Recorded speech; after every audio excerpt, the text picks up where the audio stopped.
nós convidamos um doutor em História Ibérica. É doutor em História Econômica e Social, é doutor em História Social, é pós-doutor em Ciências da Religião, História da Educação. Dedicou boa parte da sua investigação a questões correlatas à presença jesuítica no Império Colonial Português, à história cultural e econômica, ao turismo e à arquitetura e urbanismo. Possui trabalhos premiados pela Academia da Marinha de Portugal, o Arquivo Nacional da Torre do Tom, Arquivo Nacional do Rio de Janeiro, é premiado com o Prêmio Dom João VI, foi agraciado com o Prêmio Jabuti, nosso prêmio aqui, é autor de diversos livros, inclusive ganhei um deles, e artigos publicados em revistas acadêmicas nacionais e internacionais. Atualmente é membro do Instituto Histórico e Geográfico Brasileiro, da Academia de Marinha de Portugal, da Sociedade Histórica da Independência de Portugal, da Sociedade de Geografia de Lisboa e investigador integrado do Centro de Estudos Clássicos da Universidade de Lisboa. Eu omiti onde é que ele fez doutorado, porque aí o próprio poderá fazer. Obrigado pela atenção. Acho que a apresentação foi demais, né? Eu acho excessiva para algumas situações. Eu vou tentar aqui me comunicar com todo mundo de uma maneira giratória. A minha formação é em História e meu mestrado e doutorado é da USP, então a minha pesquisa com relação a São Paulo, ela já tem algum tempo de existência, mais de 30, quase 40 anos em termos de investigação. Então eu venho avaliar algumas coisas com relação à história de São Paulo, que é pouco conhecida, ou pouco, vamos dizer assim, comentada em termos de publicações que circulam normalmente em termos da nossa formação escolar. Então a primeira coisa que é importante dizer, praticamente se discute pouco nas escolas de São Paulo a história de São Paulo, né? Ou seja, nós deveríamos ter muito mais história regional do que a gente tem. Há poucas publicações voltadas para um público mais novo, que deveria aprender primeiro e entender aquela situação de pertencer a uma cidade, desenvolver essa cidade, e não há essas publicações. Alguns livros eles são parciais e que têm algumas visões muito amplas, né, ou muito genéricas, ou de alguns pontos específicos. Então eu vou tentar recompor um pouco uma situação que é 25 de janeiro de 1554, que é aquilo que se diz que é a fundação da cidade de São Paulo. Né? Não é a fundação da cidade de São Paulo, porque não existe cidade. Primeiro já começa o erro aqui. Foi fundada uma casa. Então já não é cidade, esquece isso, é uma aldeia, vila. Chega de viajar em termos de uma ideia ou transpor algumas coisas. O que é importante a gente recompor alguns elementos da história do Brasil para a gente amarrar com a nossa história em termos de São Paulo? Nós temos a descoberta do Brasil, não vou aqui entrar nessa descoberta, achamento, o que foi, em 1500, Pedro Álvares Cabral. Né? Então tem um livro que no passado diz Gloriosa e Trágica Viagem de Cabral. Pode ter sido gloriosa por causa do Brasil, pode ter sido trágica. Também é uma história muito controversa, porque todo mundo só conhece a história de Cabral lá e depois esquece que ele tem uma vida pregressa, né? E depois ele vai ter toda uma vida depois, né? Isso que é apagada da nossa historiografia, ou pelo menos não é comentada. O fato é que a partir de 1500 a gente tem a coroa portuguesa mais ciente daquilo que é a existência de uma terra que ela não sabe a dimensão qual é, de fato. Ou seja, o continente americano não é aquele que aparece nos mapas porque não existe representação da terra. Ou seja, não se sabe qual é a extensão dela, tanto em termos de continente, que tenta se explorar a partir daí. Por que eu estou dizendo isso? Porque entre 1500 até 1532, o que a gente vai encontrar? Portugal tentando fazer uma ocupação de um território que não conhece, não com o investimento da coroa, porque a coroa não tem dinheiro, mas com o dinheiro dos outros. Ou tentar trazer para cá aquilo que são nobres ou pequena nobreza para poder fazer a ocupação do território, o que seriam as capitanias hereditárias. Acho que todo mundo já ouviu praticamente esse termo, né? Vai fatiar o Brasil naqueles mapas que aparecem, na realidade não está fatiando com aqueles mapas, porque não se tem os mapas, está se fatiando um terreno que a gente nem sabe a representação dele, porque as representações vão ocorrer a posteriori. O que a gente tem é uma série de marcos no litoral que vão dar mais ou menos a extensão do que era o ponto do litoral e vai até onde entrar pelo interior. A pequena nobreza vai receber alguns lotes de terras, praticamente poucos desses indivíduos chegam a vir para cá porque precisavam de dinheiro para investir, e quem era o louco que queria atravessar o Oceano Atlântico para vir com família e estabelecer alguma coisa em termos de terra, né, desconhecida, de um ambiente inóspito, né, praticamente. Até porque o universo mental naquele momento é totalmente diferente do nosso. A pergunta é, aquela outra parte que existe lá, foi Deus que criou? Quem são aqueles seres? Eles pertencem ao nosso grupo humano? Né? São seres superiores, inferiores ou coisa que vale? Claro que o europeu está olhando sempre com um olhar superior a esses indivíduos que vão ser encontrados e que estavam num estágio de desenvolvimento material diferente do europeu e tido como inferior naquela leitura deles, que hoje não é correta de ser feita, né?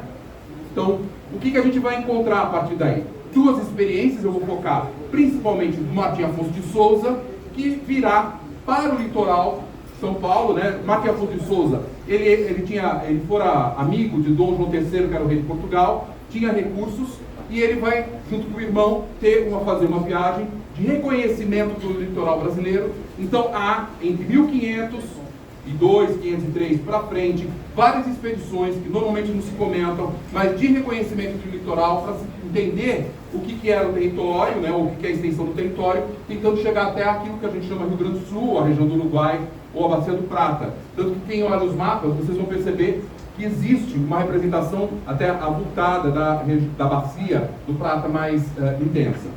O Martim Afonso de Souza viaja com o irmão, Pedro Lopes de Souza, e eles vão chegar à região do que a gente hoje chama São Vicente.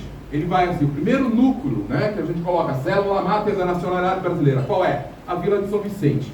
Por que o nome de São Vicente? Porque São Vicente é o padroeiro de Lisboa, e ele escolhe o padroeiro de Lisboa para fundar a primeira cidade. O núcleo vai estar na região daquilo que a gente chama da Biquinha, né? Isso em 1532, onde o núcleo é estabelecido, e dentro daquilo que é o desenvolvimento desse núcleo, junto com o grupo que vem, tem Brás Cubas, que vai formar uma base daquilo que a gente tem hoje como ocupação do litoral, na outra extremidade da ilha. Então a gente está falando, São Vicente é uma ilha, né? Então a gente tem uma parte que é Santos e outra parte que é São Vicente. Então nós vamos dar o quê? O Brás Cubas vai estar fundando o lado oposto daquilo que é praticamente a situação de São Vicente, numa região que era normal. Os portugueses, eles vão, na medida do possível, ocupar o território da ilha e não continental, até porque era melhor a defesa, a possibilidade de defesa. E a região de Santos, quem conhece ali, era uma área de canal onde tem uma proteção contra navios que poderiam atacar aquela área, como aconteceu várias vezes no litoral de São Paulo, o ataque à região de Santos. A partir daí, nós temos os dois núcleos funcionando, 1532 e 1540. É a partir desse movimento, ou desse reconhecimento do litoral, que nós vamos tendo, vamos dizer assim, as informações que tribos que a gente tem aqui, tupis, depois tupiniquins, que vão estar ocupando e vão estar interagindo com outras tribos mais agressivas, de tamoios e por aí afora. Amorés e por aí dizendo. Só para vocês terem uma ideia, 150 tribos diferentes existiam no Brasil, né, em termos de hoje que os estudos apontam. O fato é que a partir desse momento, ou dessa situação, a gente vai encontrar uma movimentação que a gente tem que começar a considerar a história, né, de Portugal e sempre do Brasil conjunto. Então, normalmente se fala Brasil-Colônia. Tem que tomar cuidado, porque se não entende história de Portugal, não entende história do Brasil também, é o que está na lógica. Rei de Portugal é Dom João III, né? Ele tem, naquele momento, o que era chamativo? As terras da África, né? Pouco, como parte importante do percurso das navegações, mas era a Índia com o abastecimento de especiarias, ou seja, era muito mais lucrativo as terras do Oriente, né, da Ásia, do que propriamente dito o Brasil, que tinha sido explorado ou tinha sido reconhecido naquele momento. Então, nos primeiros anos, praticamente os olhos são voltados muito mais para a Índia e para o Oriente do que propriamente dito para o Brasil. A partir daí, o que a gente vai ter em 1540? Uma mudança de uma política do que seria a ocupação do território, ou seja, a viabilização de um projeto de colonização que fosse feito com o incentivo da coroa portuguesa. Isso vai levar à constituição dos governos gerais, ou dos governadores gerais, que a gente vai ter a partir de 1549. O que vocês devem estar pensando a partir dessa discussão? As capitanias hereditárias deixaram de existir? Não. As capitanias hereditárias todo mundo aprende lá e parece que depois desaparece. Não. Ela existe até a proclamação da independência do Brasil. Um dos grandes problemas do Brasil, qual foi depois da proclamação do 7 de setembro? Ter que indenizar, a coroa portuguesa teve que indenizar, e por decorrência do Brasil, quem eram os proprietários dessas antigas capitanias. Ou seja, elas existem até 1822, propriamente dito. Em 1549, nós vamos ter essa formação de do primeiro governador-geral, que vai ser o Tomé de Souza, que virá para cá, Tomé de Souza, parente do Martim Afonso de Souza. Então a gente está falando ali das famílias que estavam em torno do rei e que vão estar contando com um apoio, né? E com os favorecimentos que normalmente se tem dessas famílias. O que a gente encontra e que aí a gente tem que amarrar? O projeto de colonização, ele é um projeto não só de trazer casais e outros equipamentos, que a gente vai colocar aí gado, animais e outras coisas que precisavam, né, para dar infraestrutura, mas também criar uma base religiosa que era importante nesse período. Para quem não sabe, Portugal vivia um momento conturbado ali, né? Então, só para trazer a dinâmica e para o pessoal entender que são vários fios que traçam a história. Nós temos ali uma comunidade judaica em Portugal e na Espanha muito forte. Em 1492, o rei da Espanha expulsou os judeus e aqueles cristãos novos, que são os cristãos convertidos, da Espanha. O que o rei português fez? Podem vir para cá, Dom Manuel. Ótimo, vieram, trouxeram dinheiro que era o que interessava. Na hora que traz o dinheiro, logo em seguida o rei começa a perseguir. Por quê? Ele vai casar com uma filha espanhola e aí precisava mostrar que estava com a estrutura ligada aos interesses da Espanha. E nós vamos ter ali uma série de situações em que os judeus são perseguidos e até tem uma parte da historiografia que vai trabalhar a própria discussão do Pedro Álvares Cabral, para quem não sabe.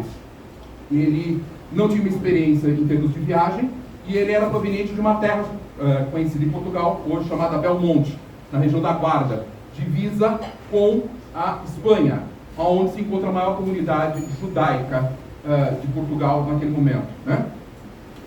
Porque eles saíram da Espanha e vão avançar pela fronteira e vão se fixar num ponto próximo da fronteira, mas dentro daquilo que as terras portuguesas. Então, alguns autores colocam que o capital que foi investido para a descoberta do Brasil era um capital de origem judaica. E muitos desses indivíduos que estão novos vão fugir e vão estar ocupando o território do Brasil. E muitos deles a gente não sabe quando chegaram, e como se eles vão estar presentes. O fato é que precisava dar uma base religiosa para essas comunidades que vão se formar dentro do contexto do Brasil.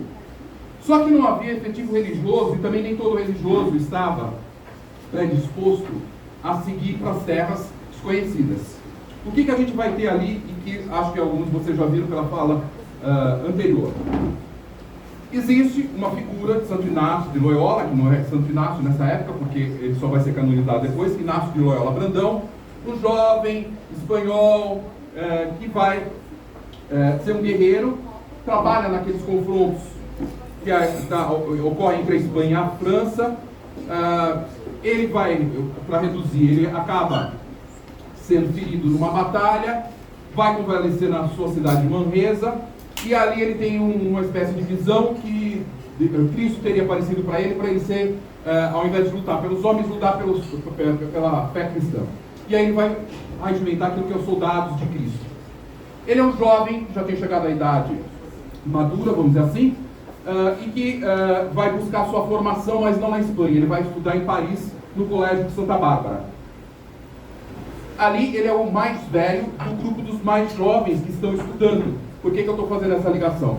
É nesse Colégio de Santa Bárbara que o Inácio de Loyola, junto com outros, inclusive um português, Simão Rodrigues, formam um voto que vai dar origem à Companhia de Jesus, 1534, que é o voto de Montmartre. Montmartre é uma região de Paris, né, em que eles vão estar fazendo um voto de submissão ao Papa, de ir em qualquer lugar que fosse mandado, e por aí afora, celibato, por aí afora. O que nós temos? O local que ele estudava, o Colégio de Santa Bárbara, quem era o diretor era um português, Diogo de Gouveia, que o rei Portugal pediu para ele informações se teria religiosos ali que pudessem ir para as terras portuguesas. Não especifica qual, Brasil e outras áreas. E aí o Diogo de Gouveia vai indicar esses religiosos que vão dar origem à Companhia de Jesus. Então, o voto é de 1534. A Companhia de Jesus é reconhecida pelo Papa Paulo III em 1540. Ou seja, há todo um período aí de processo de reconhecimento, até pelo próprio nome. Companheiro de Jesus já gera polêmica, porque coloca as outras ordens que são de santo abaixo. Então, tem que colocar alguma coisa igual, e então não queria que se aceitasse que fosse Companhia de Jesus. Então, há toda uma situação difícil ali posta. Em 1540, esses jesuítas seguem, parte deles, né? Especificamente o padre Simão Rodrigues, para Portugal para estruturar a Companhia de Jesus com o dinheiro da coroa portuguesa que vai apoiar. O padre Simão Rodrigues vai receber terras em Lisboa, depois em Coimbra, primeiro Colégio das Artes, e o padre Manuel da Nóbrega, que vocês já ouviram falar, ele é um religioso que não era da Companhia de Jesus, mas que vai entrar na Companhia de Jesus, e depois, em 1549, junto com o primeiro grupo de jesuítas, acompanha Tomé de Souza para o Brasil.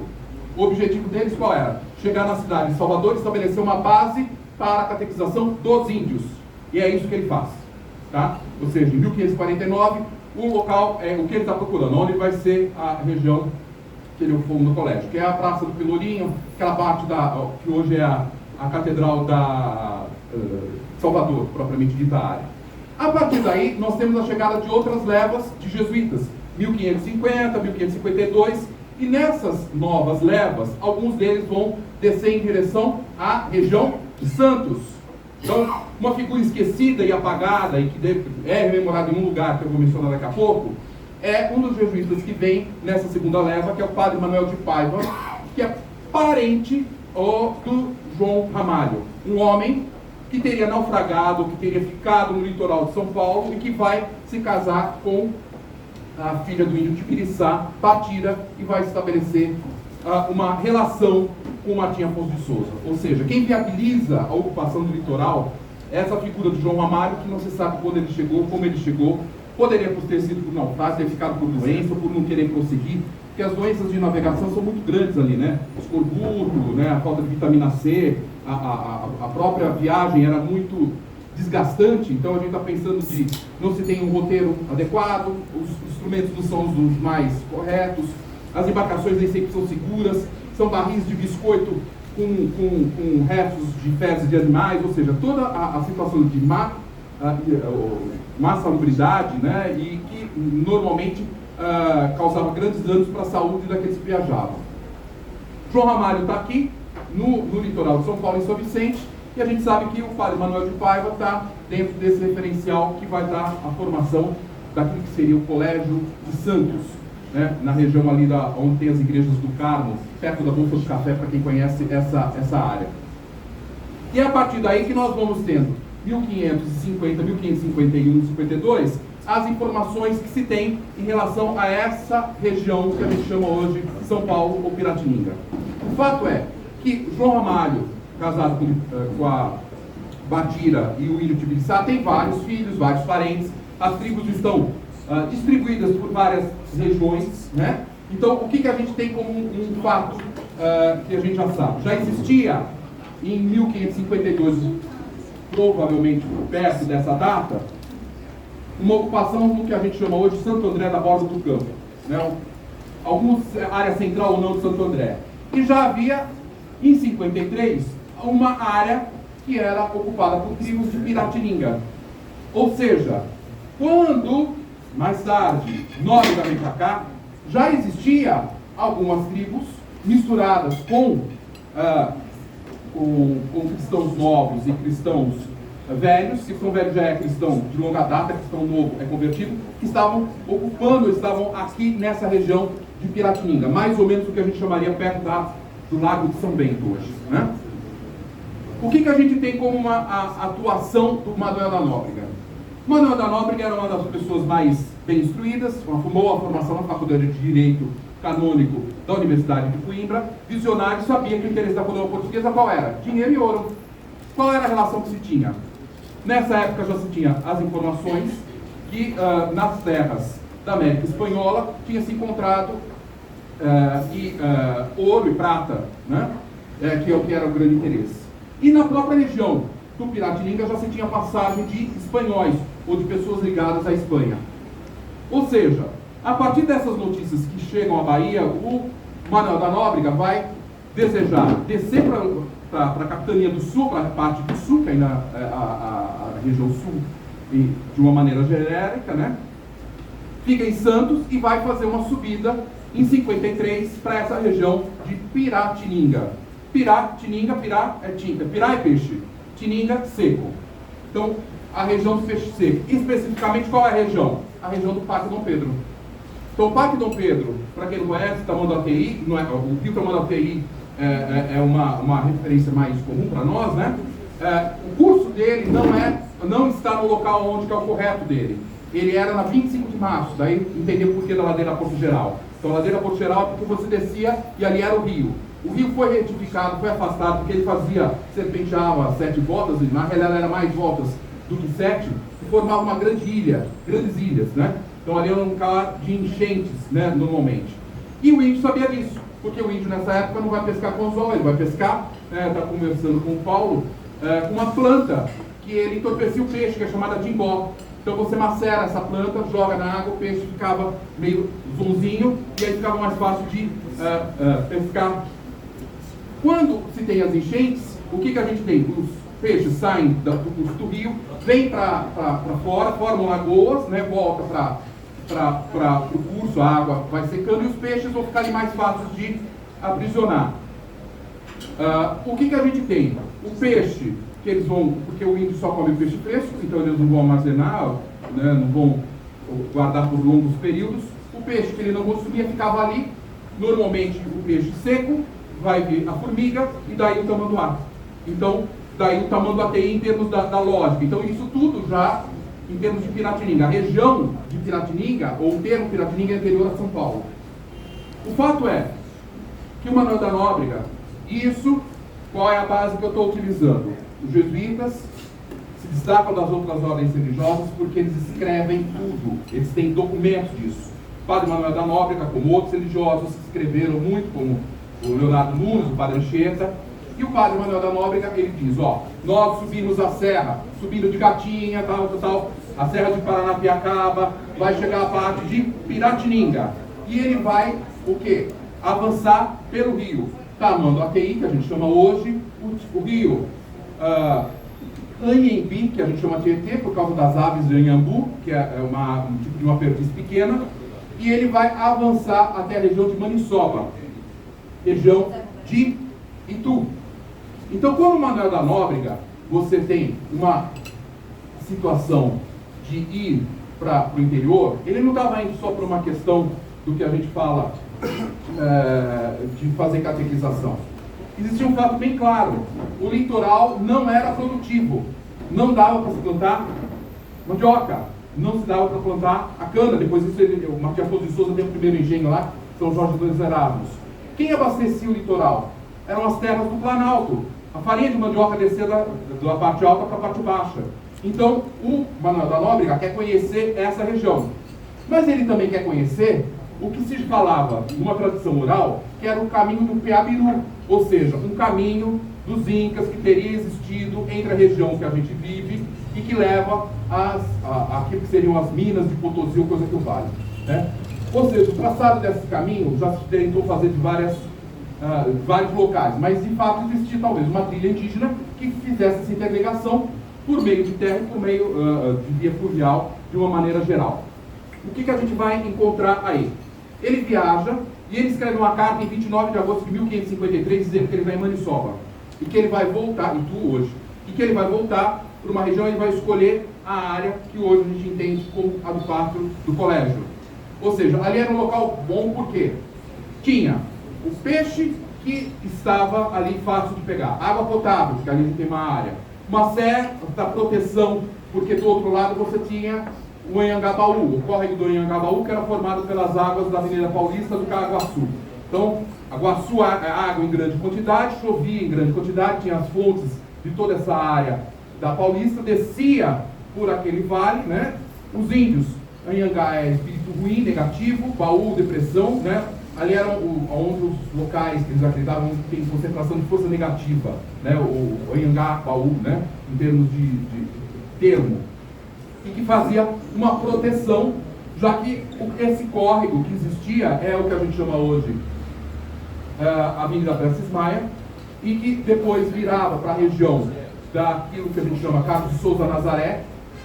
Esse riacho ia cair onde é mais ou menos o mercado municipal de São Paulo, e ali praticamente a gente tem confluência o quê? Do Tamanduateí com o Tietê, que era a base de penetração para o interior. Ou seja, nós estávamos num ponto estratégico dessa base que é a navegação. Ou seja, ela é fundamental para toda a ocupação.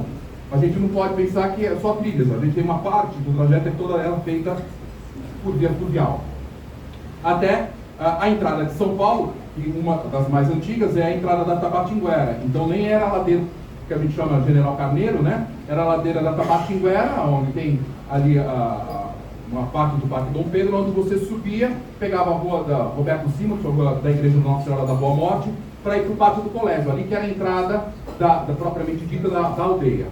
O fato é que o Manuel da Nóbrega, ele manda para Santos notícias que ele vai pedir ou solicitar mais religiosos para a Bahia, para vir para Santos, para chegarem para São Paulo e estabelecer uma fundação nesse núcleo. E aí vai se mandar construir aquela casa de 14 quartos, 10 de largura e coisa que valha. E essa escolha vai ser feita para os dias de São Paulo. Então os jesuítas vão trabalhar muito essa referência religiosa. São Paulo por quê? São Paulo, quem pega a história dele, ele foi pregar os gentios no mar Mediterrâneo. E para os jesuítas eles estavam pregando o quê? Para o gentio, quem nunca tinha tido contato com a fé católica. Portanto, aí a missão deles era muito parecida propriamente com o que foi feito. Essa construção, ela ocorre em agosto, setembro de 53, para ser, vamos dizer assim, inaugurada em 25 de janeiro de 54. E a partir daí é que temos a construção de uma casa, né, que poderia vir a ser uma escola. O nome escola só aparece em 56, que na realidade é um espaço onde tem tudo, e nem é escola, é ensinar ler e escrever, nem é aquilo que a gente entende como colégio, né? O colégio virá alguma coisa depois. Até porque não dá para ser diferente, pessoal. Pensando aqui uma lógica. A Companhia de Jesus surgiu oficialmente em 1540. Não tem nada. A Companhia de Jesus só é o que é porque o rei de Portugal ajudou eles. Caso contrário, eles não seriam o que eram. 1549, 9 anos, não se fez nada. Eles foram se apropriando de bens de outras ordens religiosas que acabaram em desuso em Portugal porque tinha 2 ou 3 religiosos e outros tinham morrido, coisa que valha. A partir da vinda para o Brasil, eles vão pedir dinheiro, vão pedir recursos e eles vão ser sustentados pela coroa.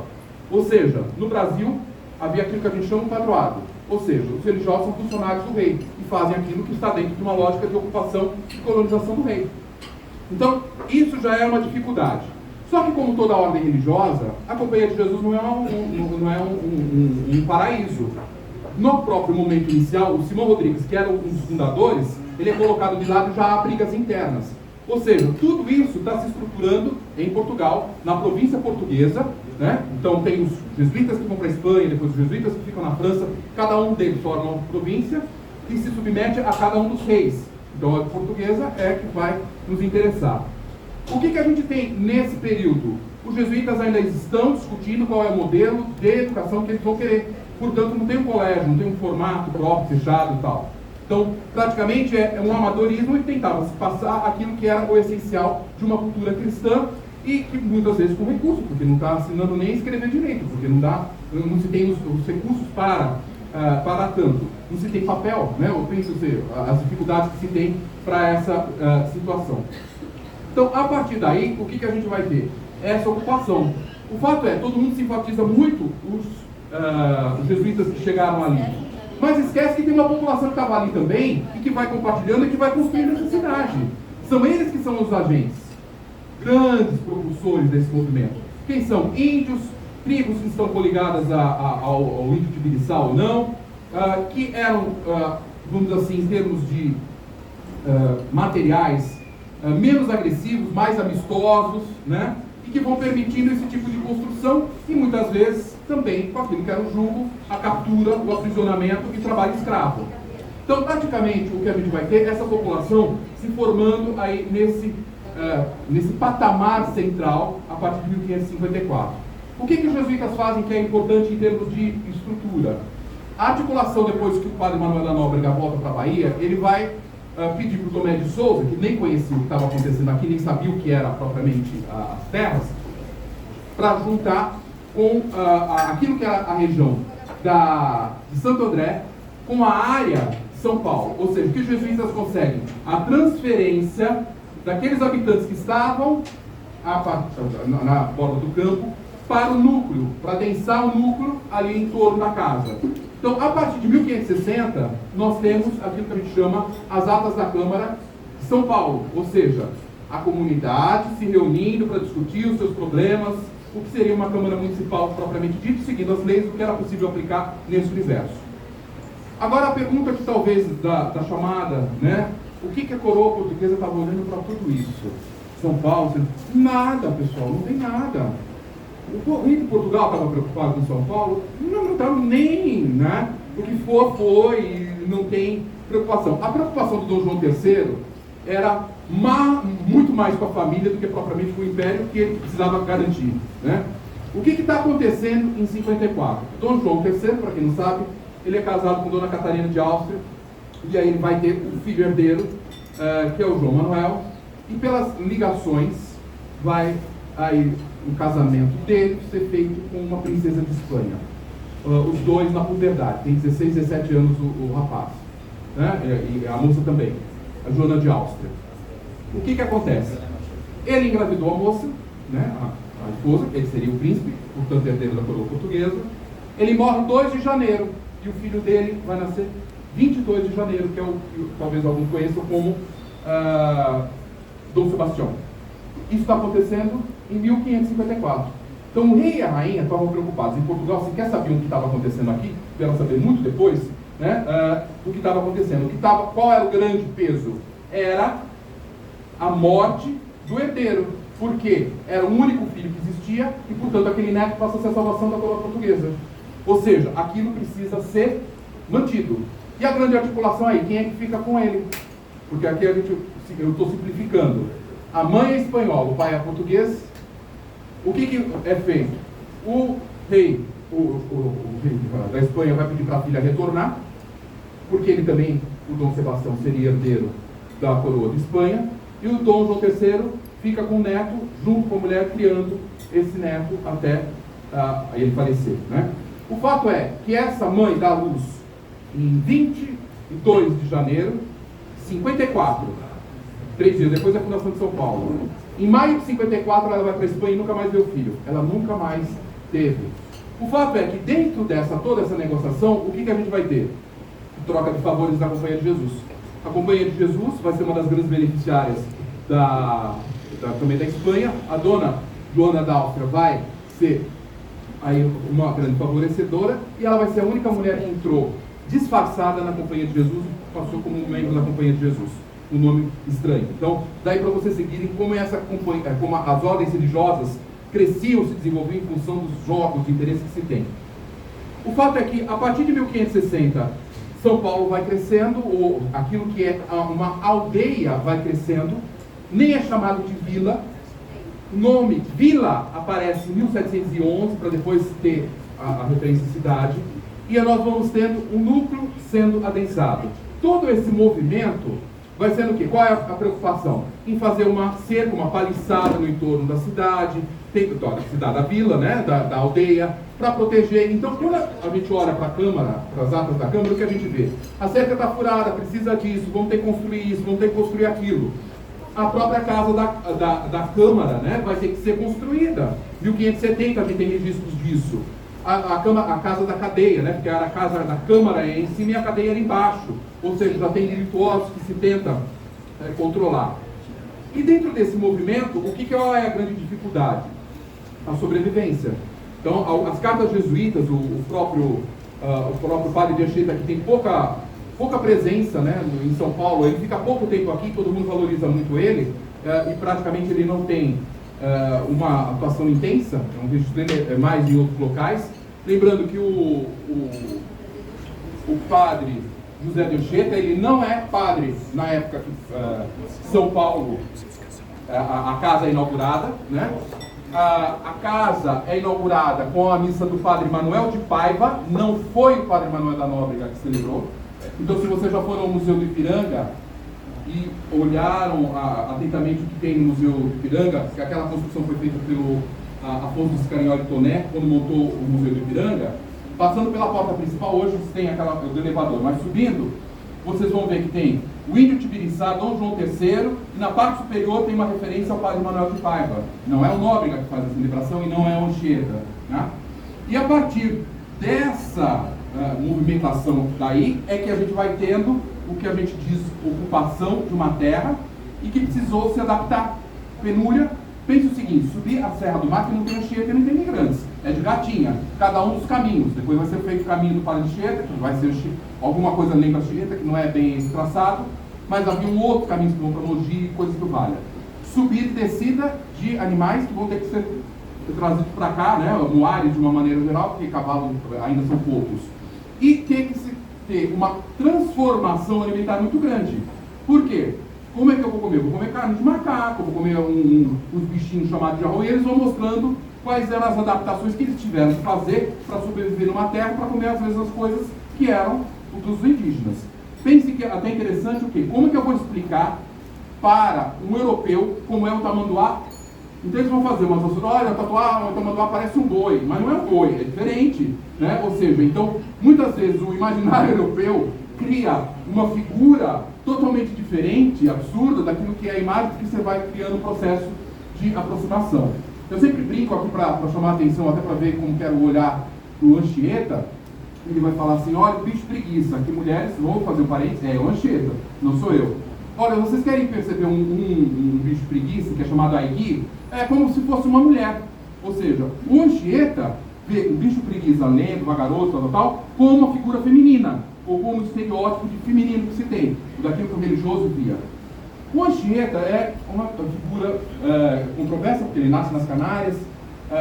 Na realidade, ele vem para Portugal, né? Portugal forma muito para ir para outras regiões.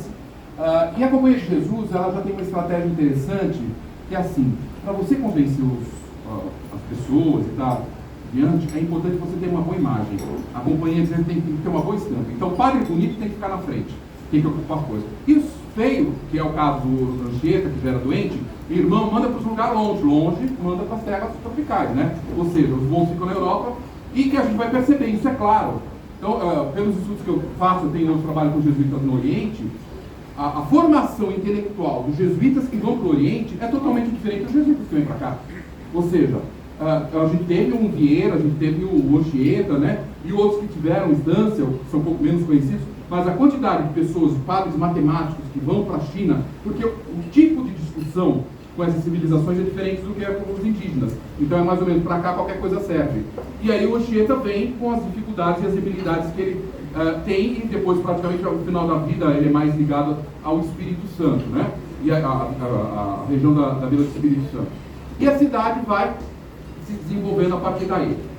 Então, para ligar um pouco a história da cidade com o que acontece com Portugal, nós estamos aí, eu falei, Casa na Câmara e Cadeia 1578, a gente tem uma data interessante, o que é? Aquele jovem que eu mencionei, o Dom Sebastião, 1554, que ele nasceu, 22, ele vai ser educado por quem? Por jesuítas em Portugal. Aí se acusa que os jesuítas não deram a educação devida para eles, não vão entrar em questão. A questão era que o jovem, ele vai ter um imaginário, um passado português que deveria reconquistar o norte da África. Ou seja, ele mal sabia lutar direito, vai tentar arregimentar um exército de jovens que vão para o norte da África, isso em 1577, 1578, e ele vai morrer lá no norte da África. Na realidade, ele morre e desaparece. Então, aquele que a gente chama, talvez alguns da literatura chamam de sebastianismo, coisa que o vale. Ele desapareceu, ninguém sabe se morreu, vai voltar, e Portugal está esperando eles até hoje, né? Então, dentro desse referencial, o que a gente tem? Ele era o único, porque o avô, aquele Dom João III, já tinha morrido. A avó, Dona Catarina de Alça, também já tinha morrido. E sobrou o quê? Um parente mais próximo, que era um irmão do Dom João III, que era um cardeal, Dom Henrique. que ele vai pedir dispensa do Vaticano, mas ele já estava cuidando, queria casar, e na realidade a Espanha fez tudo para empatar o casamento dele, ou seja, não queria que casasse para não ter descendência, né? E aí a partir de 1578 que a gente tem, com a morte do Dom Sebastião, assume esse tio velho que já está para morrer. Ou seja, quem vai ser o herdeiro? Em termos de parentesco, ou famílias anteriores a parentes de Dom João III, ou anteriores, né? Ou da família de Espanha, que é o que vai depois acontecer. Por que eu estou dizendo isso? Entre 1578 e 1580, governa Dom Cardeal Dom Henrique, e a partir de 1580 assume, depois de uma luta, o Filipe II de Espanha. Ou seja, em termos de América, não existe mais separação, não existe tratado de Tordesilhas. Vai para lá, vem para cá, tudo é dele. Como boa parte das terras, todas as terras portuguesas da África, tudo aquilo que era do Oriente também, né, vai estar ali sendo ocupado. O fato é que a partir daí, nós vamos ter, no caso que nos interessa, que é São Paulo, uma situação bem específica. Os jesuítas tinham se oposto a Filipe II, a tomada de poder do Filipe II. Então, os jesuítas se opuseram na Companhia de Jesus, puseram a favor de um Dom Antônio Prior do Cabo, que era um descendente que tinha mínimas chances de ter aí o poder, mas queria se manter a autonomia. Então, as ordens religiosas competindo. Filipe II sabia que no interior do território de São Paulo havia sua Companhia de Jesus, e ele vai estimular a chegada de outras ordens, a vinda de outras ordens religiosas. Então, até 1578, 1580, não existem presença de outras ordens religiosas. O que a gente vai ter mais para frente é a formação de um clero regular, e é quando se dá a formação da nossa Igreja da Sé, que nem é Sé, é só a igreja, porque Sé mesmo, sede episcopal, a gente só vai ter em 1745. Então, aquilo que a gente seria uma igreja que não está ligada a nenhuma ordem religiosa, aos clérigos, né, São Pedro propriamente dito. Isso a gente está falando de 1588. O que o Filipe II vai estimular? Uma das ordens favorecidas na Espanha, que teve o apoio do Filipe II, são os carmelitas. Os carmelitas já estavam presentes aonde? Em Santos. Quem conhece ali a região do central de Santos tem a presença dos carmelitas, e o próprio Barros Cubas, que tinha levado para a região a devoção de Nossa Senhora do Carmo, vai ceder as terras que ele tinha aqui em cima, que é a região que a gente tem hoje da Secretaria da Fazenda. Tá? Aquela área, a igreja hoje só existe da ordem terceira, eu não estou falando daquela, estou falando onde estava onde está hoje a Secretaria da Fazenda, porque ali era a igreja deles e o convento deles. Vai se conceder esse espaço para que os carmelitas formem ali o seu núcleo e atendam à cidade, ou à vila, à aldeia propriamente dita, né? Logo isso estamos falando 1593, 1594, e ao mesmo tempo vai se favorecer a vinda de beneditinos para a cidade, ou seja, Romualdo Teixeira, que também tem na região de Santos uma ocupação ali no Valongo, nós temos o mosteiro dos beneditinos. Eles vão subir, vão receber aquela área que era do Ibiriçá, que era uma área importante, que a gente chamou de Florencio de Abreu. Aquela rua era uma das ruas mais, o caminho, né? Não estou falando rua agora, mas um dos caminhos mais importantes. Por quê? Era do pátio para a região do Tietê, era o caminho que se seguia. Florencio de Abreu, o que a gente chamou hoje de Avenida Tiradentes, ia cair na região de Ponto Pequeno, Armênia, aquela área ali, que era a confluência do Tamanduateí com o Tietê, que era para onde as embarcações seguiam para o interior. Então, pouco a pouco, o que a gente vai tendo? Um espraiamento dessa cidade e ocupação dessas áreas de São Paulo. O que vai se formar? O que é importante, que quem já leu sabe? Dá para se explicar São Paulo a partir de um triângulo. Então, um dos eixos, né, dos lados desse triângulo seria a rua 15 de novembro, né, que eu acho que a referência todo mundo conhece. Só pode ser 15 de novembro depois de 1889, porque antes era outra coisa, tá? Então era a igreja de Nossa Senhora do Rosário. Então, o culto ao Rosário já existia aqui, e foi uma das primeiras irmandades formadas na Companhia de Jesus, na igreja, que se formou depois no pátio do colégio. É a Irmandade de Nossa Senhora do Rosário, depois a Irmandade de Nossa Senhora das Graças, né? Essa 15 de novembro, né, vai estar ali onde hoje conhece depois, mais para frente, uma igreja dos escravos, que é onde está o prédio do Santander, que é um antigo Banesco, né? Que faz a referência. A outra parte do triângulo vai ter ali a base da Rua São Bento, que é a igreja, que ali vai se formar a partir desse núcleo. A gente tem a adoção de terras, a partir do século XVII vai ter o estabelecimento, e a Rua de São Bento depois vai seguir até o que a gente chamou hoje de Largo de São Francisco. Os franciscanos chegam depois, já num outro momento da história propriamente dito. E aí eu depois falo sobre eles. E a outra, o outro lado do triângulo, então a gente falou 15 de novembro é um lado, São Bento é outro, é a rua direita. Então o que a gente tem à rua direita? A direita de Santo Antônio, né? O que é uma informação importante e que passa às vezes desapercebido. E a gente encontra isso aonde? No inventário e testamento que a gente encontra desde o século XVI. Ou seja, mas o que é inventário? De terra não interessa nada, porque terra tem para quem quiser. Então, olha, eu deixei a minha arca, o meu vestido. O que valia ou que tinha peso nessa época eram os objetos pessoais e os móveis. O terra não era o de grande importância, virá a ser, né?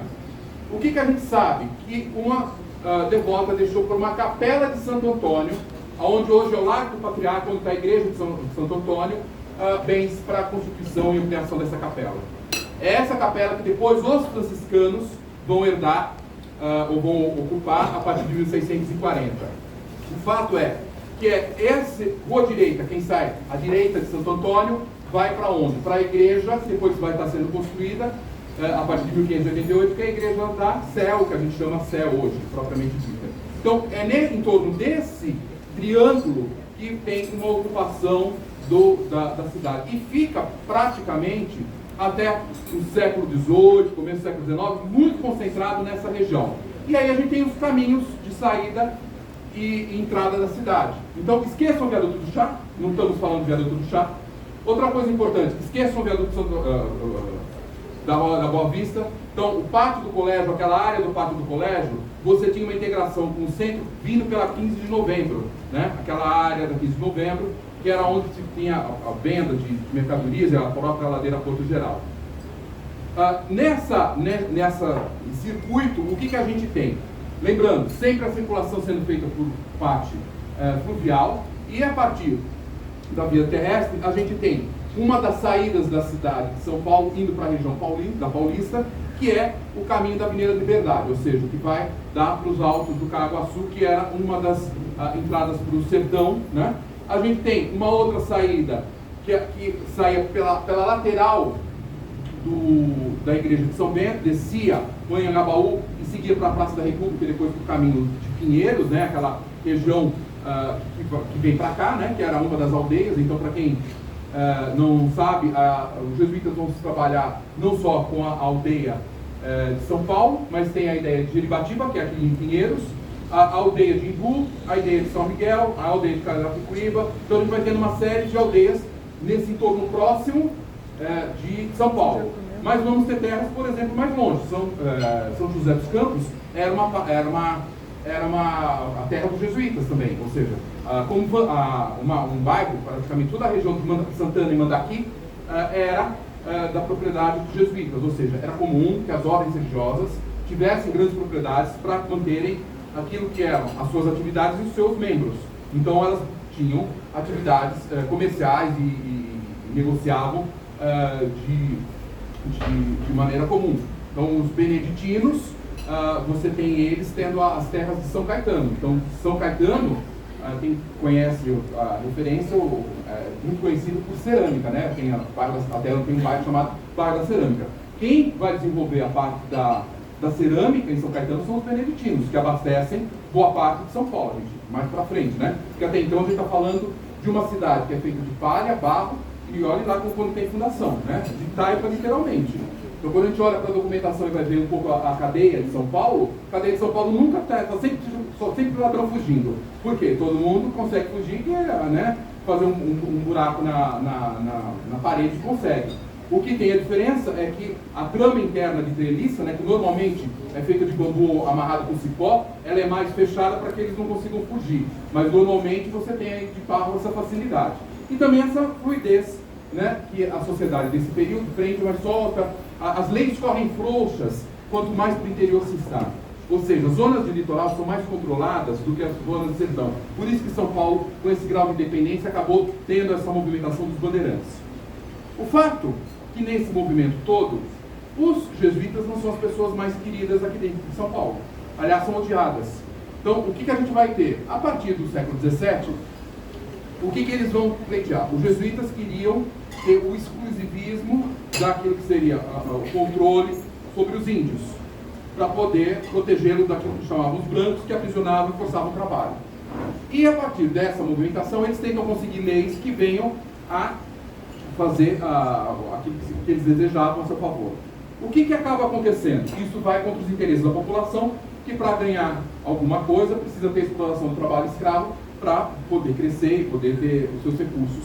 Então a população vai hostilizar os jesuítas desde 1611 e essa situação começa a ficar mais grave pelas articulações que vão sendo feitas. É que não dá para explicar tudo numa situação, porque a gente só falou Brasil e Portugal, mas não se esqueçam que os jesuítas estão em Roma, atiçando a cabeça do Papa, que vai soltar um monte de brevet, fazendo breve, né, para fazer documentos passando para todo mundo que era proibido. Né? O próprio Filipe II depois vai chamar colocar aquilo que é chamado de guerra justa. Só pode fazer índio prisioneiro se o índio atacar você. Você não pode atacar ele. Então, tem uma série de interdições que vão sendo postas, e uma discussão, aquilo que a gente chamaria uma legislação, que depois o próprio Vieira vai colocar mais para frente, que envolve esse momento. O fato é que, na medida em que a tensão aumenta, a gente vai tendo esse confronto da população de São Paulo, né, ou aqueles habitantes de São Paulo, com os jesuítas. Nesse movimento, o que a gente tem? Você já deve ter visto as figuras dos bandeirantes, né, da cerveja de Borba Gato, Fernão Dias e tantos outros. Habitantes de São Paulo, né, que na realidade pouco ficavam em São Paulo. Então, na conversa que eu tive com o pessoal no domingo, eu falei, olha, São Paulo às vezes é uma cidade mais de mulher do que de homem, porque os homens estão no sertão e as mulheres têm que defender esse universo. Daí uma série de situações aqui que são específicas, né? Que é a mulher que vai ter que buscar água, é a mulher que vai ter que ter a condição de cuidar das crianças, né? A gente tem uma preocupação em São Paulo desde 1570, 1575, com as obras da misericórdia, que ficam na região do que a gente chamou de Praça João Mendes, né? Era ali que, por exemplo, nós vamos ter a Casa da Câmara e Cadeia, né? Então, o símbolo do poder está na praça que a gente chamou de João Mendes. Então, ali, o viaduto que dá acesso para Maria Paula, você tem, ali era os fundos da Casa da Câmara e Cadeia, obviamente não existia aquele viaduto. Então, o Pelourinho da cidade de São Paulo, como todo mundo vai para os outros lugares e quer saber onde existe o Pelourinho, né? Na Bahia, o pessoal em Salvador vai Pelourinho. São Paulo, na Praça João Mendes, do lado do edifício do Fórum João Mendes, aonde que é a saída do ar do metrô era o Pelourinho ali, né? E o Largo da Forca é mais para frente, né? Ou seja, que é a Praça da Liberdade, onde se executava. Então tem toda uma ligação ali que marcava o espaço da cidade. Então esse movimento vai mostrar para nós que a cidade vai crescendo e vai tendo as suas tensões internas. Os homens bandeirantes, brutos, seu gibão ou com suas armas, vão avançar pelo sertão e vão aprisionar aqueles que eram os inimigos, os índios inimigos, que hostilizavam e atacavam, eram aprisionados e eram trazidos para trabalhar nas suas terras para poder crescer o seu patrimônio. E muitas vezes vão atacar regiões do que a gente conhece hoje como Sete Povos das Missões e Rio Grande do Sul. Que hoje é do Rio Grande do Sul, mas naquela época pertencia à América Espanhola. Então, os jesuítas que estavam lá eram jesuítas que vieram da Espanha, não eram jesuítas que vieram de Portugal. Esses ataques, 22, 30, vão acontecendo, vão sendo feitos lá, as reclamações seguem para o Filipe II, são brigas dentro das terras dele, ou seja, os espanhóis brigando com os portugueses e toda aquela situação. Fato é que em 1640, então queria explicar mais coisas, mas a gente tem que ter um poder de síntese aqui. Um dos herdeiros que foi preterido lá, uma das famílias que foi preterida em Portugal, vai conseguir força em Portugal, que é a família de Bragança, né? E que vai reunir um grupo de nobres que vão se sublevar contra o Filipe II de Espanha e vão restaurar o trono de Portugal. 1º de dezembro de 1640. É importante para nós? É. O Dom Pedro vem dessa família. Obrigado. Dom Pedro vem dessa família. Então, o rei que vai, o nosso Dom Pedro I que eu estou falando, tá? E o Dom Pedro II por decorrência. A nossa família de Bragança está assumindo o poder, o quê? Em 1º de dezembro de 1640. Dom João IV de Portugal, que vai passar a governar. Ou seja, para vocês entenderem o que eu estou querendo referenciar, a partir de agora volta o tratado em Tordesilhas, o que é a parte da Espanha e a que é a parte de Portugal. Ou seja, o que nós temos aí como uma característica importante? Os jesuítas que eram atacados do Rio Grande do Sul não estavam nas terras de Portugal, estavam na terra do quê? Da Espanha. Então, dentro desse movimento, o que a gente percebe? O rei de Portugal vai fazer vista grossa porque que está acontecendo. Se Paulista está indo para lá trazer dinheiro para eles, ótimo. Não? Ou seja, dane-se o que está acontecendo. Ou seja, a própria situação do Dom João IV lá, e nesse movimento já está, Dom João IV vai ter depois como a assessoria do padre Antônio Vieira, que estava na Bahia, depois vai para Portugal. Nós vamos ter aí um movimento, né, de tensão que vai avançar nesse território, nessa questão de ocupação do território. Se por um lado os bandeirantes eram violentos, ou não, é eles que vão estar tornando o Brasil o que é Brasil. Bom, isso não tem como. Se a gente for olhar, Mato Grosso, Goiás, Candido, Amazonas, não era nada nosso. Teoricamente, para ter tratado de Tordesilhas. Ou seja, isso vai ter, depois aquele termo que alguns estudavam na escola, o direito que vai regular é o ultima possidetis, né? Aquele que chegou primeiro toma posse e é o dono, né? Então, esse movimento vai levar o território, né, nosso a se expandir da forma que se expandiu a partir daquilo que era a base fluvial que se tem. Então, os bandeirantes eram violentos? Eram. O próprio Mauro Pagato, que vive em São Paulo, e que todo mundo tem ele como uma região ali de Santo Amaro, ele era criminoso, porque nesse movimento, ter ficha limpa era complicado, porque alguma violência você vai ter de terra por disputa ou não. Era uma violência natural do período, e que a gente, quando a gente olha para alguns filmes que a gente vê mais da Europa e outras coisas de combate, a gente percebe isso, né? Vai ver os vikings, alguma coisa, ninguém é santinho, né? Todo mundo tem a força e a imposição dessa força. Eles vão estar fazendo. Ele é criminoso, sabe que ele está em Santo Amaro, mas ninguém vai prender ele lá. Ou seja, ele é perseguido aqui. A Câmara diz, ele está aqui, mas ninguém faz nada com ele. O fato é que esse movimento vai permitir uma expansão e um crescimento da aldeia. Ou seja, São Paulo até século XVII era nada. Nesse movimento, o que a gente vai encontrar? Essa tensão, bem em 1640, na hora que está acontecendo lá o movimento da retomada do poder por Dom João IV, a gente tem a população de São Paulo pegando toda ela e botando os jesuítas para correr daqui. Os jesuítas foram expulsos de 1640 a 1653. Ou seja, eles vão ser obrigados a ir para a região de Santos, ficarem ali, a população vai até lá e quer pegar eles também. Eles tiveram que tirar as coisas que pertenciam à igreja, que eles tinham os objetos, né? Algumas alfaias e objetos, deixam na Sé e vão fugir. Só conseguem retornar à cidade, por quê? Porque o Dom João IV, quando assumiu o poder com o apoio dos jesuítas de Portugal.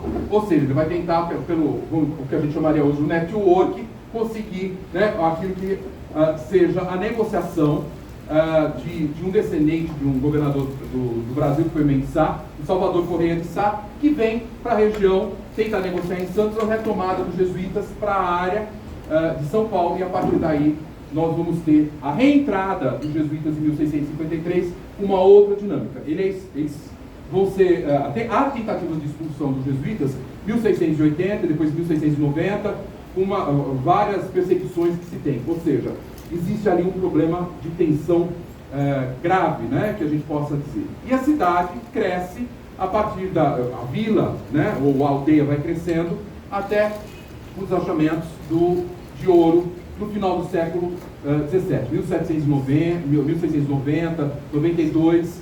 Não se dá para precisar muito ao certo a data, porque quem acha ouro não vai ficar falando, né? E também a notícia vai circulando aos poucos, né? O fato é que quem faz o achamento de ouro na região que a gente chama hoje Minas Gerais, que era São Paulo. Então, para vocês entenderem, São Paulo, em termos de mapa, é tudo que a gente chama hoje São Paulo, Paraná, Santa Catarina, parte do que a gente chamaria Rio Grande do Sul, Mato Grosso do Sul e Goiás, ou seja, em Minas Gerais. Então a gente está falando tudo isso é São Paulo. Então, esse movimento, a Capitania do Sul, quando falava em São Paulo, era toda essa extensão territorial que a gente está tendo. A notícia dessa descoberta do ouro no final do 17, obviamente vai trazer o que a gente chama de um rush, ou seja, todo mundo quer vir para cá, se Portugal não segurasse, vinha todos os portugueses para cá para achar ouro. Vamos vender, senhores que estavam plantando açúcar queriam vender as fazendas para ir para Minas, né? Aquela coisa de todo mundo buscar a riqueza da melhor forma possível que se tem. Então, logo no começo do século XVIII, para quem estuda esse movimento, nós temos ali algumas revoltas e algumas movimentações, que é chamada Guerra dos Emboabas, né, que aparece muito na documentação. É a Guerra dos Paulistas, os paulistas dizendo assim, olha, pera lá, quem descobriu fui eu, quem achou, eu é que tenho direito. Né? Ou seja, tem aí um recurso, né, de eu ter efetivado. Só que o rei português, ele não queria deixar isso como único exclusivamente com um grupo de pessoas que não seguia muito a lei, ou seja, São Paulo não estava sob o controle adequado da coroa portuguesa como se desejava, né? Ou se não tinha esse controle, né? Até pelo deslocamento, pelas coisas que se tinham, né? Em termos de dificuldade das leis chegarem aqui, o poder está lá, aquilo que seriam os julgamentos demoravam muito, então toda essa morosidade da justiça que não existe mais, graças a Deus. Aí dentro desse movimento, o que a gente vai encontrar?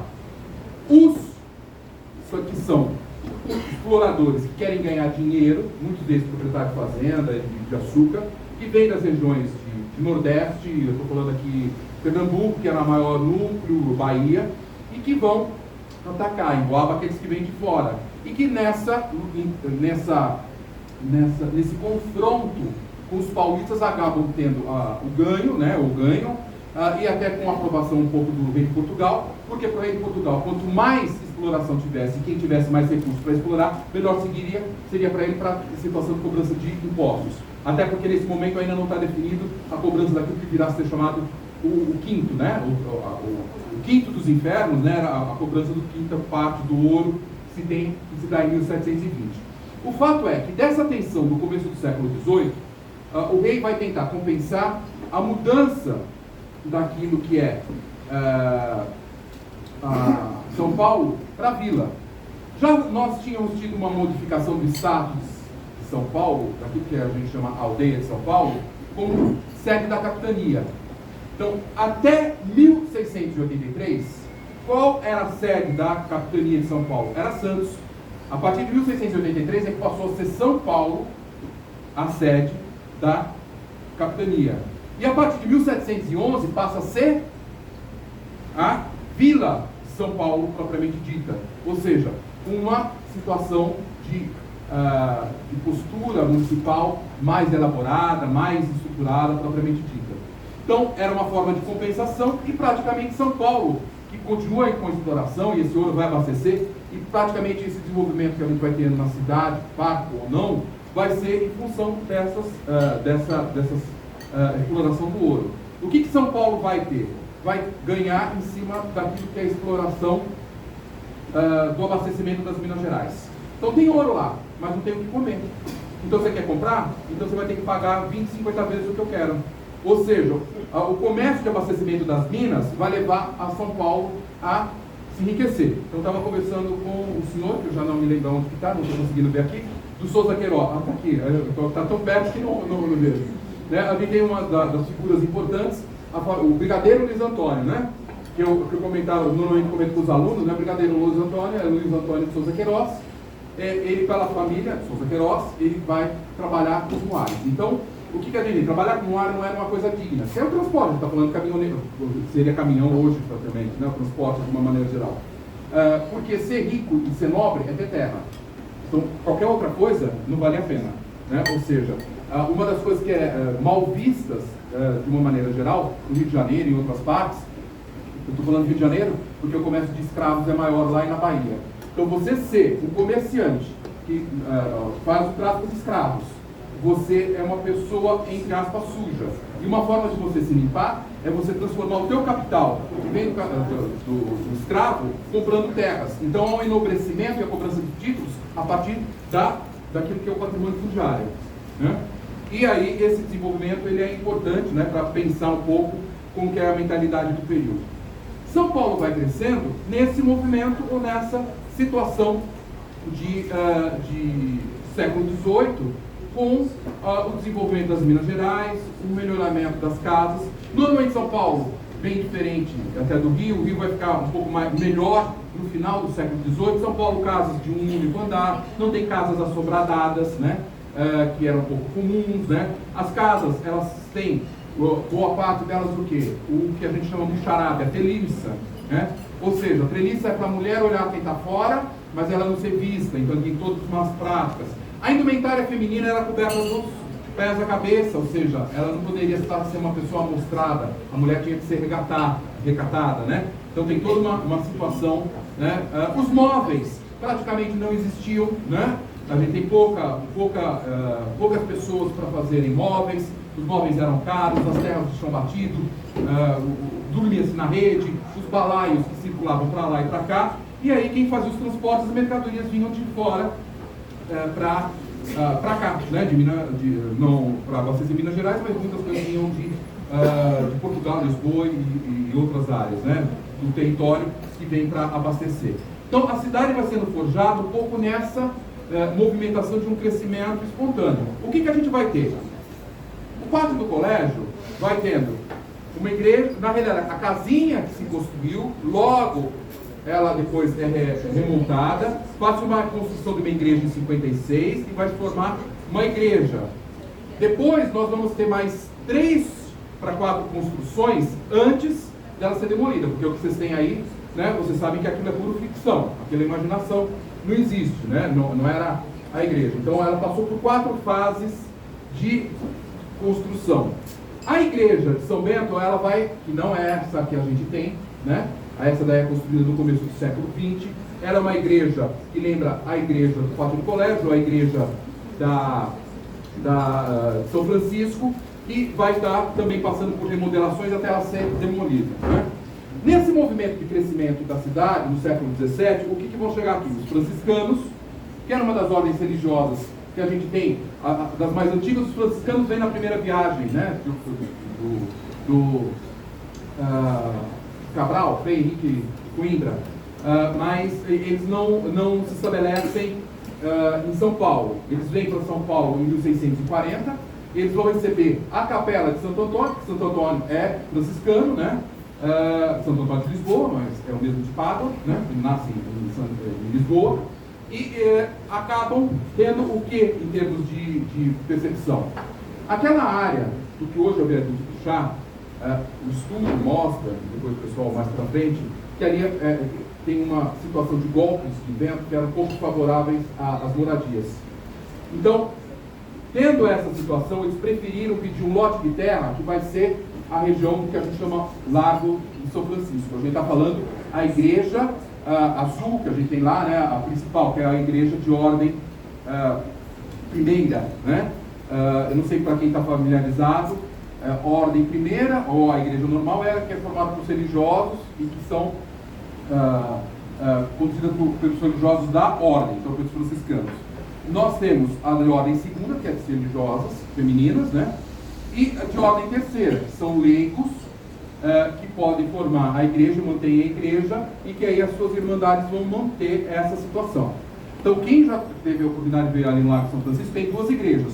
Uma de ordem primeira, do lado esquerdo de ordem primeira, e a do lado direito de ordem terceira. Então, a ordem terceira é posterior àquela igreja primeira, que essa é que vai dar a base aonde está a faculdade de Direito, aquilo que era o convento. Então, ali praticamente nós vamos tendo a estruturação daquela área a partir do convento de São Francisco, com o convento que estava no seu entorno, e essa igreja de ordem primeira, e depois nós vamos ter a de ordem terceira. A mesma coisa com os carmelitas que eu mencionei para vocês. Carmelitas também tem aprisionamento de índios, tem toda uma questão ali de escravatura que eles têm. Naquela região da Secretaria da Fazenda, ali era o convento deles, era o principal edifício para quem vinha do Rio ou para quem ia para o Rio de Janeiro. A primeira coisa que se avistava era a edificação dos carmelitas nessa área. Depois é que vai ser construída a igreja de ordem terceira, que é a que ficou lá e que permanece hoje para visitação. Ok. O que a gente vai ter dentro desse movimento de século XVII, aí dentro de ocupação do território? A gente vai ter a formação de uma igreja, que é a igreja de ordem do Rosário, que é a igreja que está, que eu mencionei, na região do edifício do Banespa, no centro, que era ali onde a gente vai ter a presença de escravos africanos e da sua comunidade, onde você vai ter uma série de dificuldades ali propriamente dita, né? Porque a população branca que habita ali se constrange com a população negra com seus batuques, né? Então essa igreja, que é a Nossa Senhora do Rosário, ela depois vai ser demolida e ela passa para o Largo do Paissandu, que eu acho que é a referência que todo mundo conhece, tá? Mas ela existia ali na Praça Antônio Prado, né? É o nome daquela região. No começo da rua direita, quem vai em direção ao Lago do Patriarca, como eu disse para vocês, vai ser construída uma igreja que é uma referência, até porque tem uma fonte na parte dela, que é a Igreja da Misericórdia. Então, quem entra pela rua direita, o primeiro largo que se tem ali para a rua José Bonifácio, depois para aquele outro comércio, né, é o Largo da Misericórdia. Ali tinha a Igreja da Misericórdia, que também foi demolida propriamente dita e está dentro desse movimento do século XVI para o XVII sendo constituída. Da mesma forma, a gente vai ter a igreja de São Pedro dos Clérigos, que vai ser constituída para a formação dos religiosos em São Paulo, ligada à Sé. Então, para quem não sabe, a Igreja da Sé também passou por várias edificações. Ela não estava no local onde está a catedral. A igreja, ou aquilo que é a base da Sé, nós temos na saída do metrô da Sé, onde está a escada, ali que era a igreja. Nós não tivemos bispo até 1745.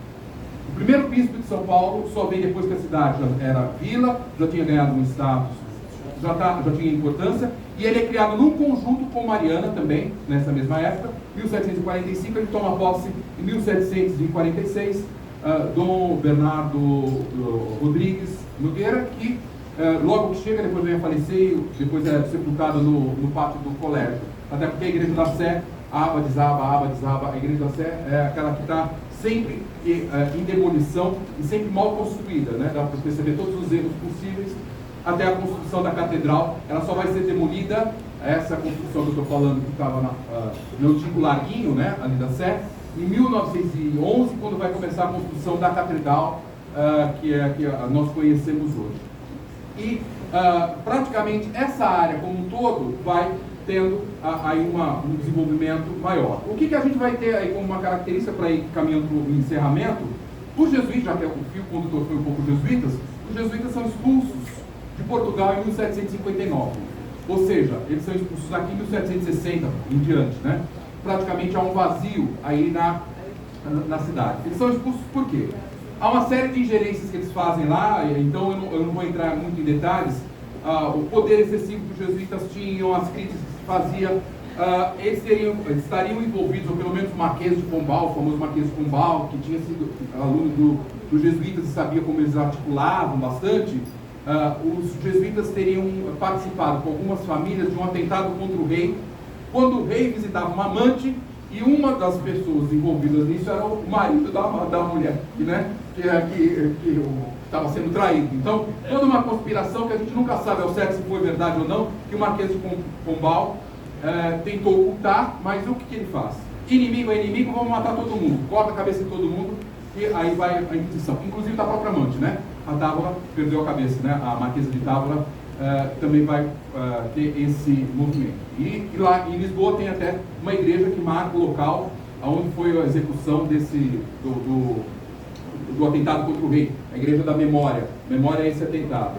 O fato é que os jesuítas são acusados e eles são expulsos, e daí todos os jesuítas que existiam nos vários pontos do Império vão ter que deixar os territórios, né, e ir embora, são presos literalmente daqui para Portugal e daqui para Portugal para Roma. Por que tudo isso? Nós temos o patrimônio dos jesuítas que é distribuído por outras ordens, né? Então hoje, muitas coisas que vocês veem no Museu de Arte Sacra, ou que estão em igrejas por aí, elas saíram do museu, saíram da igreja dos jesuítas e foram, né, parar em outros lugares, né? A própria imagem de Santo Inácio, que a gente sabe, está no Museu de Arte Sacra. Então, essa movimentação de ordens religiosas, peças, vai para lá e para cá, essa construção de igrejas, demolição, vai falando do nosso patrimônio, da nossa identidade, que as pessoas não conhecem, não se apercebem muito bem, né? Então, dentro desse movimento, o que a gente vai notando? Uma necessidade, né, de compreender melhor que essa cidade teve uma pulsação, teve um movimento que a gente vai, aos poucos, descobrindo na medida em que a história vai sendo descoberta. São Paulo passa a ser alguma coisa menos sonolenta, porque era todos os viajantes que vieram para cá. Era uma cidade chata, sonolenta, as torres do sino, né, aquela coisa do marasmo, a partir do século XIX. Então, quem visita a cidade é que depois nós vamos ter uma certa agitação quando nós temos, a partir da independência, a formação da Faculdade de Direito. Quem vai acordar a cidade vão ser os estudantes. E por que nós vamos ter aqui a Faculdade de Direito? Eu vou terminar com isso. Por que nós temos uma Faculdade de Direito? Porque aqui a gente tinha uma das melhores bibliotecas, que era a dos jesuítas, que foi parar nas mãos dos franciscanos, e daí porque se instalou também a Faculdade de Direito no Largo de São Francisco. Era onde você tinha a maior concentração daquilo que eram publicações para a época, né? Ou seja, daquilo que era possível. Muitas vezes herdado de padres que traziam aquilo que eram os livros que compraram, que ganhavam, coisa que valha. E aí São Paulo vai construir uma outra história a partir de 1822. Depois da independência, né, aí tem outro movimento, e aí talvez a agitação fica para a Marquesa de Santos num próximo episódio, né? Então é isso.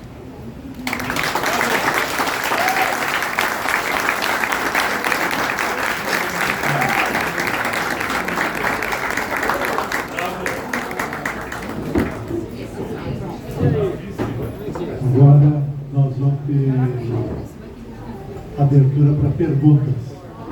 Quem tiver perguntas, se alguém ainda tiver alguma dúvida, então está aberto. Então o Rafael vai falar. Já fez uma prévia para o palestrante, vocês combinaram.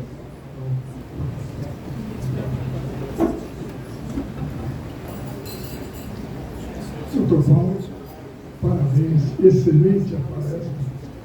Olha, 90% do que você falou eu não conhecia.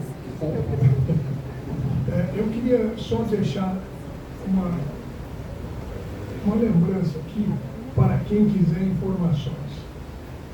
Eu estava conversando com o doutor Paulo que em 1874 foi fundado o Instituto Dona Ana Rosa, cuja origem é o Lago Ana Rosa, né?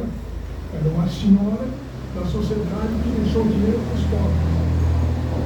E nomeou o Barão de Souza Queiroz como o testamenteiro dela.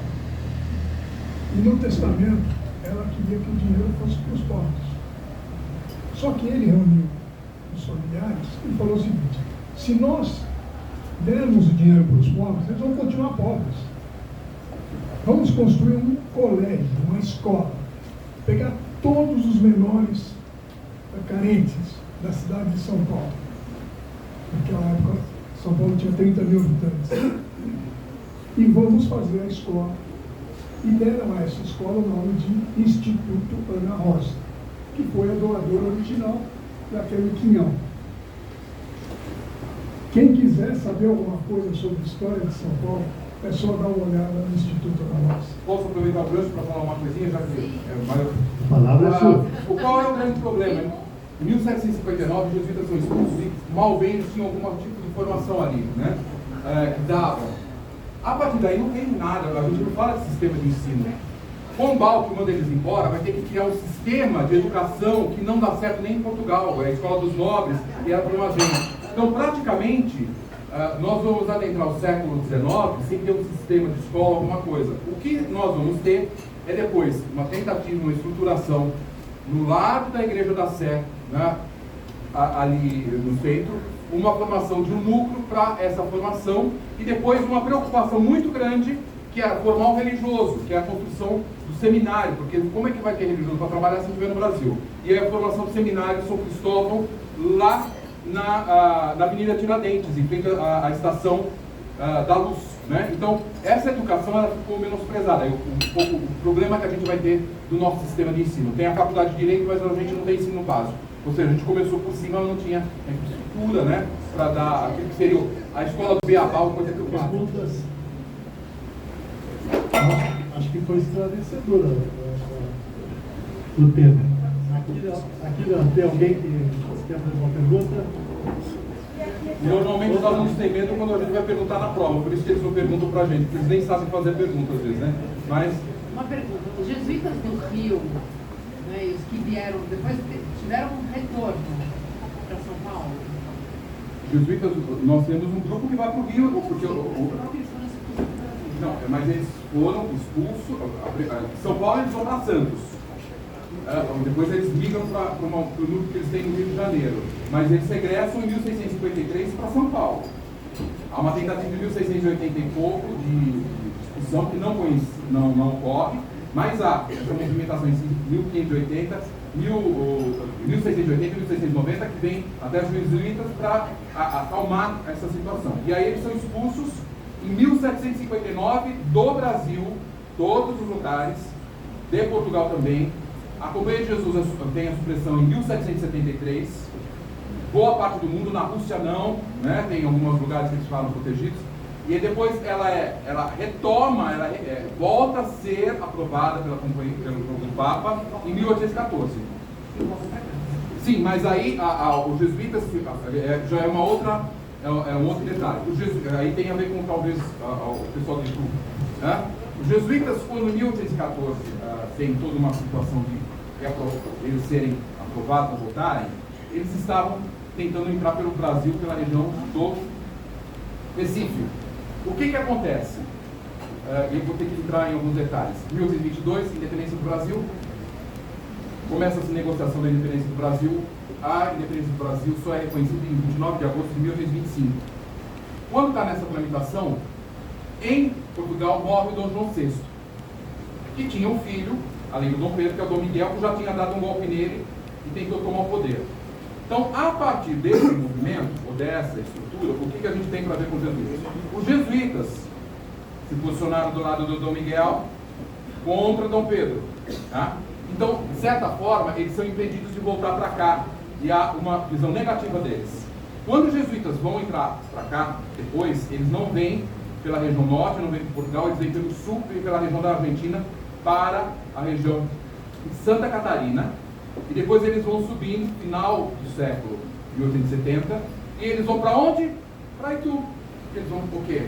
Eles vão constituir o Colégio São Luís, em Itu, onde é o batalhão militar. E nessa situação, eles vão permanecer durante algum tempo, né, recompondo as forças, tentando se estruturar em São Paulo. Eles vão se estruturar em São Paulo, no bairro da Liberdade. No começo da Avenida Liberdade, eles vão formar um colégio para a comunidade japonesa, que depois vai chegar, que vai se transformar no colégio São Francisco Xavier, que existe no Ipiranga. E a partir daí, o que a gente vai ter? São Paulo está se desenvolvendo, claro que é a outra etapa que eu não entrei, mas é da Avenida Paulista. O exército brasileiro tinha um terreno da Avenida Paulista, que é o Colégio São Luís, o antigo Colégio São Luís, aquela área da Paulista, que vai permutar com os jesuítas por causa de uma situação de doença que se tem nesse período, e acabou os jesuítas recebendo esse terreno e o exército cedendo, passa para o terreno deles. Então, daí o Colégio São Luís, na realidade, ele nasce em Itu e depois é que vem para cá.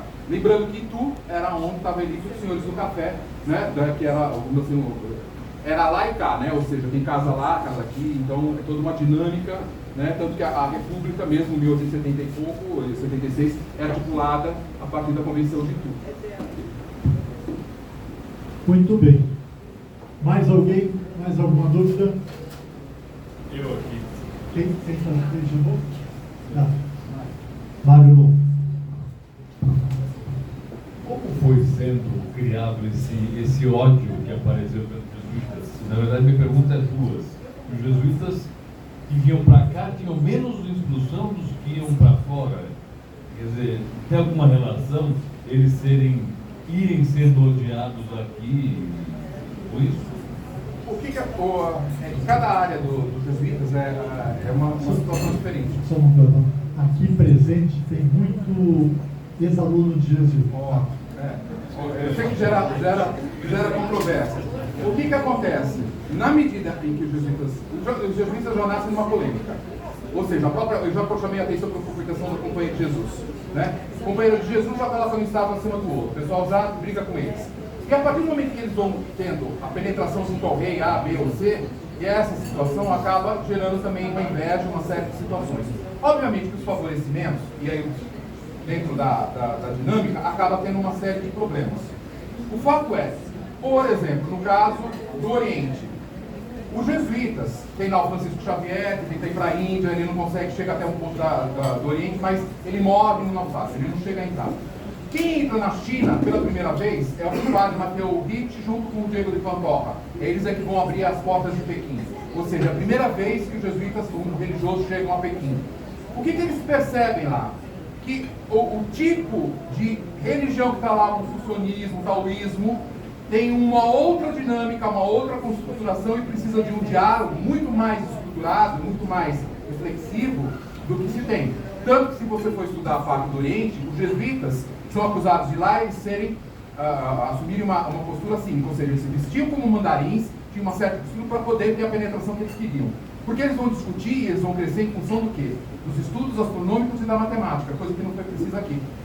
São dentro da lógica do colégio jesuítico que vai ser formado, e que aí é importante, por exemplo, o colégio de Santo Antão, principalmente o colégio de Santo Antão Novo, são as aulas de matemática e astronomia que vão definir essa situação. E também é uma forma deles chegarem naquilo que é o jogo de interesses, aonde? Dos 6. O que eles vão assessorar? Fazer mapas. Quem que definiu, por exemplo, o Tratado de Madrid, que é o limite de 1750 do Brasil, é assessorado por jesuítas.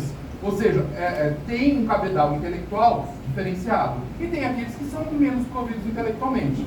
E aí cada um deles vai cumprir o seu papel dentro da estrutura e vai crescer em função desse interesse. No caso, por exemplo, dos jesuítas do Nordeste, é uma outra dinâmica. O Mendes Sá, que foi um governador geral, ele tinha fazendas, ele deixa a propriedade para os jesuítas, e a filha dele depois também deixa. E aí os jesuítas acabaram disputando entre si quem é que ficava com as terras, os jesuítas do Brasil com os jesuítas de Portugal. E eles vão ter fazenda, a maior fazenda de açúcar da Bahia era deles, a Sergipe do Conde. A gente tem informações de engenhos do século XVII e XVIII por causa deles, porque os senhores de engenho, que eram comuns, vamos dizer assim, não faziam registro das suas produções. Quem é que vai fazer relatório, manda isso, qual é a produção, tem madeira, não tem madeira, caixote, quando colheu, quantos foram os pães de açúcar? São jesuítas. Então, o que você tinha ali? A figura do jesuíta que fosse penitente não era tão importante. O importante era saber lidar com a escravaria e trabalhar na produção, que nem todo religioso formado em Portugal servia. Ou seja, tem que se acomodar ao perfil da dinâmica que se tinha interesse. Então, daí a figura do jesuíta sempre ser uma figura controversa. Dependendo da área, cada um deles teve um momento diferente. Né? E aí é falando da realidade, né? Não é um juízo de valor em cima da companhia, mas é o que ela enfrentou em cada local. Ela não é só expulsa daqui, né? Em São Paulo, também na China, no Japão eles começam, são próximos do imperador e depois eles são colocados para correr. Na China também há uma série de controvérsias, eles são perseguidos, logo no começo do século XVII são postos para fora. Na realidade eles não saem de todos da China, porque a China aqui não é uma imensidão, eles vão se recolher em Macau, que é uma terra portuguesa, uma concessão, né, portuguesa. Mas entram e saem nessa perseguição que se tem, né, e são até mesmo acusados por outras ordens religiosas contra o Papa. Então, a própria forma dos jesuítas falar assim, não dá para dar um jeitinho aí aceitar alguns cientos o culto aos ancestrais que tem no Oriente, toda alguma série de práticas, os jesuítas faziam vista grossa. Os outros religiosos falam, não, isso daí está vinculando.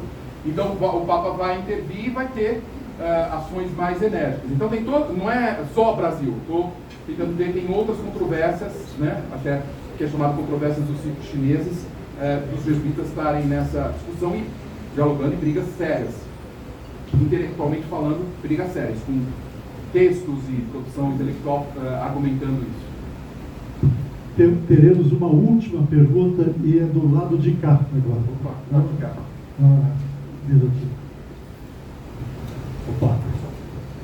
A razão pela qual os jesuítas ocuparam especificamente a microrregião do Triângulo Alto de São Paulo tem origem no conforto geográfico, sei lá, província de acesso a recursos, mobilidade, ou como uma sinalização à missão de catequização, já que está numa área sagrada indígena, né? Ou seja, o rompimento das crenças ancestrais, ou coisa do gênero. Não, é a questão mesmo da visualização. Ali, quem estiver tentando imaginar, né, aquela área sem nada, né, que hoje está todo quadro, você tinha o caminho que vai para o Rio de Janeiro.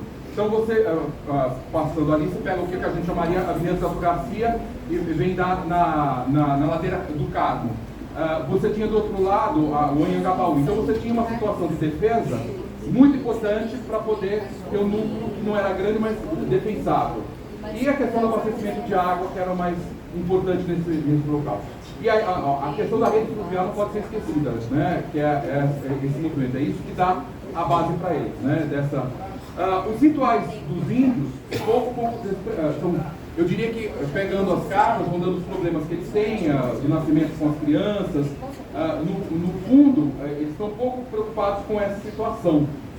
Lembrando, até a diferencial com o culto dos mortos, aqui em São Paulo, os sepultamentos são feitos nas igrejas, né? Então, nas tábuas, na parte inferior, como se a gente encontra em Minas Gerais. O nosso primeiro cemitério é no Largo da Forca, entre a Rua Galvão Bueno e a Rua da Glória. Na Rua Galvão Bueno era chamada Rua dos Estudantes, porque ali é que moravam os estudantes que estudavam na Faculdade de Direito. Então, hoje, onde tem ali a Capela dos Aflitos, era a capela de dentro do cemitério. Então, aquele quarteirão que está ali, era onde o cemitério, obviamente, foi retirado, né, os ossos, para ser vendido aquele terreno pelo Bispo de São Paulo, e o dinheiro foi utilizado para a construção da Catedral da Sé.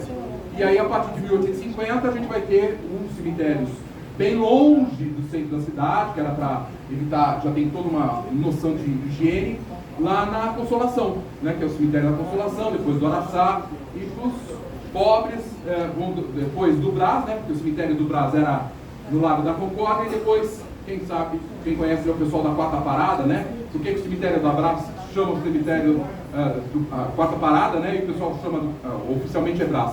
O cemitério ele estava no Brás, depois é que ele foi transferido para aquela área, que era a Quarta Parada do bonde, que saía da área central para chegar até essa área que era o extremo da cidade, onde já tinha desenvolvimento industrial, né? Bom, eu agradeço imensamente. Dr. Paulo Assunção, ele reside metade do tempo em Portugal e metade do tempo no Brasil. Eu consegui que ele viesse para lá. Não fui eu, não. Foi o Toninho e a Cristina. Está escondido atrás da parede. Mas o Toninho conseguiu que o Dr. Paulo viesse para o Brasil para fazer essa palestra. Então, eu me sinto honrado e acho que todos nós aqui nos sentimos honrados com essa dedicação e essa hora e meia, um pouco mais, que o senhor discorreu sobre uma história que praticamente para muitos aqui é uma novidade. Tá bem? Muito obrigado, espero, e nós todos nos esperamos, o Paulo espera, que o senhor possa colaborar outras vezes, vai ser muito prazer. Eu que agradeço a atenção e a oportunidade de poder compartilhar um pouco. Obrigado. Obrigado.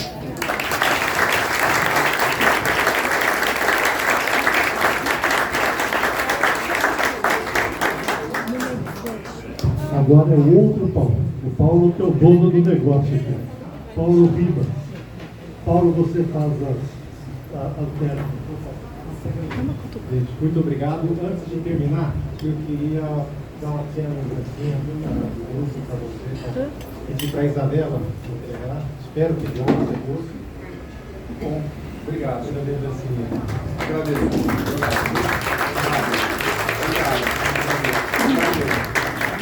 Obrigado pela oportunidade. Queria agradecer a todos por terem vindo. Eu acho que foi muito bacana. Aprendi muito também, bastante. E tenho certeza que se não for como palestrante, como convidado, você está sempre convidado a participar dos nossos encontros. Obrigado, eu agradeço. Bom, tem muita coisa para falar, a questão é que 1h30, daqui é para horas. Mas vamos ter vários encontros ainda para falar com vários temas. Né? Eu queria lembrar então que o nosso próximo encontro vai provavelmente em agosto, nós vamos pular o próximo, tá? E aí em agosto vamos fazer mais 2 ou 3 encontros, tá bom?